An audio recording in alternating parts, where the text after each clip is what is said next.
Friends, இன்னைக்கு நம்ம ஒரு ஸ்டோரி பார்ப்போம். இன்னைக்கு பார்க்க போற ஒரு ஸ்டோரியோட ஒரு தலைப்பு என்னன்னா உழைப்பின் அருமை. இந்த உழைப்பின் அருமையில அழகான ஒரு செல்வந்தர். இந்த செல்வந்தருக்கு ஒரே ஒரு வாரிசு, ஒரே ஒரு பையன் இருந்தானா. அந்த பையனை ரொம்ப வசதியா ரொம்ப செல்லமா அந்த பையனை வளர்த்து வந்தாராம். அந்த பையன் நாளுக்கு நாள் வளர வளர வாலிப பையனா வந்ததுக்கு அப்புறம் அவருக்கு தன்னோட பொறுப்புகளை இந்த பையனுக்கு நம்ம கொடுத்துருவோம், இவனுக்கு அந்த பொறுப்பு இருக்கா, இது நம்ம இந்த நிர்வாகத்தை நம்ம கொடுத்தோம்னா அதை நிர்வகிக்கக்கூடிய ஒரு பொறுப்பு இவனுக்கு இருக்கா அப்படிங்கிறதுல அவருக்கு ஒரு சந்தேகம் வந்தது. சரி, இவனை இவ்வளவு தூரம் நம்ம செல்லமா வளர்த்துட்டோம், வசதியா வாழ்ந்துட்டான், இவனை போய் நம்ம வேலைக்கு போ அப்படின்னு சொன்னா அவன் போவான். இல்லப்பா, நம்ம கிட்ட இருக்கிற காசா, நான் போய் வெளியே போய் வேலைக்கு போகவா அப்படின்னு சொல்லிட்டானா என்ன பண்ண. ஆனா இவனுக்கு அந்த பொறுப்பு வரணுமே, வராம நம்ம இந்த பொறுப்புகளை இந்த நிர்வாகத்தை நம்ம அவன் கிட்ட கொடுக்க முடியாதே அப்படின்னு சொல்லிட்டு அவருக்கு ஒரு ஐடியா வந்துச்சான். அவருக்கு ஒரு நண்பர் இருக்காரு. அந்த நண்பர் அவரும் ஒரு செல்வந்தரா இருக்கிறாரு.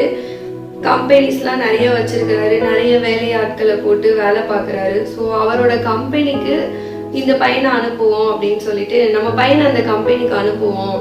அனுப்பி நம்ம அவனை அங்கே கொஞ்ச நாள் வேலை பார்க்க சொல்லுவோம், என்ன செய்யறான்னு பார்ப்போம், எப்படி பொறுப்பா நடந்துக்கிறான்னு பார்ப்போம்னு சொல்லி ஒரு யோசனை அவருக்கு வந்தது. அப்போ இந்த நண்பர்கள் இடத்துல அவரு வேலைக்கு அனுப்பும் போது அவன் எப்படியோ சரி, எங்க அப்பாவோட அனத்தை தாங்க முடியாம வழியே இல்லையேன்னு சொல்லி அவன் ஒத்துக்கிட்டு வேலைக்கு போக ஆரம்பிச்சிட்டான்.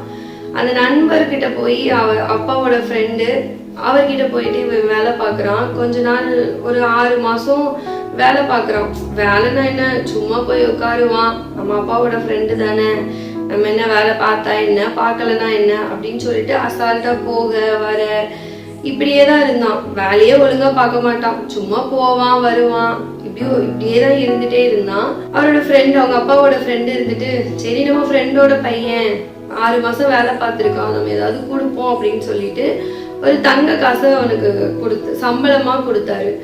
அவன் அந்த தங்க காசை எடுத்துட்டு போய் அவங்க அப்பா கிட்ட போய் கொடுத்தான். அப்பா இருந்தாங்கப்பா, நான் வேலை பார்த்ததுக்கு எனக்கு தங்க காசு கொடுத்தாங்க அப்படின்னு சொல்லிட்டு அந்த ஒரு சம்பளத்தை அவர் கையில கொடுக்குறான். அவர் அதை வாங்கிட்டு தூக்கி எரிஞ்சிட்டாரு. இவன் ஒண்ணுமே கண்டுக்கல, அவன் பாட்டுக்கு மாடி ஏறி மேல போய் படுத்துட்டான், எதுவுமே கேட்கல. அவங்க அப்பா யோசிச்சாரு, இவன் இப்படி இருக்கான், சரி நம்ம வேற யார்கிட்டயாவது இன்னொரு ஆள்கிட்ட இதே மாதிரி நம்ம அனுப்பி பார்ப்போம் அப்படின்னு சொல்லிட்டு அவரோட இன்னொரு ஃப்ரெண்டு கம்பெனிக்கு அவர் அனுப்புறாரு.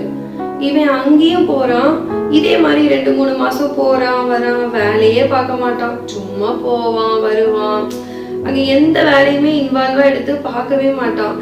ஒரு கேர்லெஸ்ஸா நம்ம அப்பா கிட்ட இல்லாததா, நம்ம வேலை பார்த்துதான் நமக்கு கிடைக்க போகுதா அப்படின்னு சொல்லிட்டு ஒரு அசால்ட்டா அந்த கம்பெனிக்கும் அவன் வேலைக்கு போயிட்டு இருந்தான். அப்போ 2ஆவதா போன இடத்துலயும் 3 மாசம் ஆயிடுச்சு. அப்போ அவங்க அப்பாவோட ஃப்ரெண்ட் இருந்துட்டு, சரி நம்ம ஃப்ரெண்டோட பையன் இவன் வேலையே பார்க்கல, இருந்தாலும் நம்ம இவனுக்கு ஊதியம் கொடுக்கல அப்படின்னா கஷ்டமாயிரும், நம்ம ஃப்ரெண்ட்ஷிப் இடையில பிரச்சனை வந்துடும் அப்படின்னு சொல்லிட்டு வேற வழியே இல்லாம அவர் ஒரு தங்க காசை சம்பளமா கொடுத்தாரு. இவன் அதையும் எடுத்துட்டு வந்துட்டு அவங்க அப்பா கிட்ட கொடுத்தா அவர் அதையும் தூக்கி எறிஞ்சிட்டாரு. இவன் கண்டுக்கவே இல்லை, அப்பயும் கண்டுக்கல. ஃபர்ஸ்ட் டைம் தூக்கி எறியும் போதும் கண்டுக்கல, செகண்ட் டைம் தூக்கி எறியும் போதும் கண்டுக்கல. அவன் பாட்டுக்கு அவன் திருப்பி அவன் ரூம்குள்ள போய் படுத்துட்டான். இவர் இப்படியே பார்த்தாரு, இவன் எப்பதான் இவன் சரிப்பட்டு வர போறான், எப்பதான் இவனுக்கு பொறுப்பு வருமோ, சரி பாப்போம், இருந்தாலும் இன்னொரு இடத்துக்கு அனுப்புவோன்னு சொல்லிட்டு அவங்க அப்பாவுக்கு தெரியாத ஒரு ஆள் கிட்ட வேலைக்கு அனுப்புனான். அவனும் சரி ஓகே 2 இடத்துக்கு போயிட்டோம், 3ஆவதா இதுக்கும் போவோம் அப்படின்னு சொல்லிட்டு அவன் அதுக்கும் போக ஆரம்பிச்சிட்டான். 3ஆவதா ஒரு இடத்துக்கும் போய் வேலை பார்க்க ஆரம்பிச்சான். ஆனா அது அவங்க அப்பாவுக்கு தெரியாது அப்படிங்கிறதுனால, தெரியாத ஒரு நபர் அப்படிங்கிறதுனால அங்க போய் என்ன பண்ணா, இவன் வேலை பார்க்க ஆரம்பிச்சிட்டான். அவங்க கொடுத்த வேலையெல்லாம் பார்க்க, உண்மையா உழைக்க, சொன்ன வேலையெல்லாம் செய்ய கஷ்டப்பட்டு என்ன பண்ணிட்டா அவன் வேலை பார்க்க ஆரம்பிச்சிட்டான். கஷ்டன்ற மீன்ஸ் அவங்க ஆபீஸ்ல என்ன வேலை சொன்னாலும் இவன் அங்க இருந்த மாதிரி பழைய இடத்துல வேலை பார்த்த மாதிரி இல்லாம இங்க அவன் வேலை பார்க்க ஆரம்பிச்சிட்டான். வேலை பார்க்க ஆரம்பிச்சு இங்கேயும் ஒரு 4-5 மாசம் போச்சு. வேலை பார்த்து முடிச்சோடனே இங்கேயும் அவனுக்கு ஒரு தங்க காசு சம்பளமா கொடுத்தாங்க. இதையும் அவன் அவங்க அப்பா கிட்ட கொண்டு போய் கொடுத்து, அப்பா இந்தாங்கப்பா, நான் இந்த இடத்துல வேலை பார்த்ததுக்கான ஊதியம் அப்படின்னு சொல்லிட்டு அவங்க அப்பா கையில கொடுத்தான்.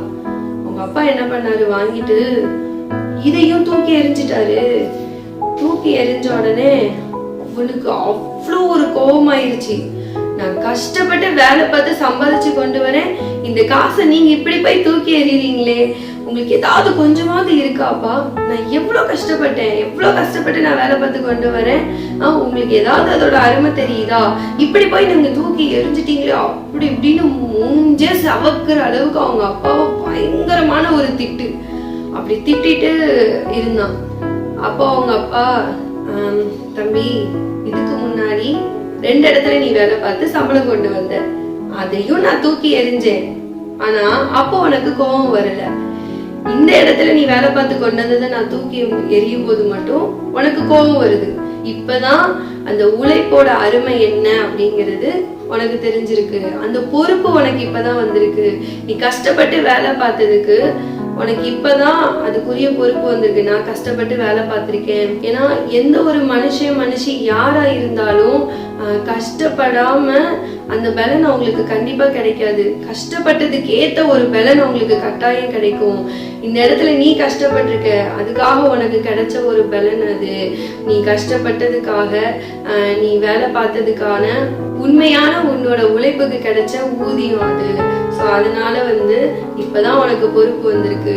இனிமே எனக்கு அந்த பொறுப்பு நான் கஷ்டப்பட்டு வேலை பார்த்து எனக்கு அந்த பொறுப்பு நான் ரிட்டையர்ட் ஆயிட்டேன். இனிமே நீதான் இந்த நிர்வாகத்தை நிர்வகிக்கணும். உனக்கு அதுக்கான பொறுப்புகள் இப்பதான் வந்திருக்கு. அந்த ஊழியத்தோட அருமை என்னங்கிறது உனக்கு இப்பதான் தெரிஞ்சிருக்குது அப்படின்னு சொல்லி அவங்க அப்பா சந்தோஷமா என்ன பண்ணாராம், அவரோட பொறுப்புகள் எல்லாத்தையும் அவங்க பையனுக்கு கொடுத்தாராம். அவனும் அதை சந்தோஷமா செய்ய ஆரம்பிச்சானா.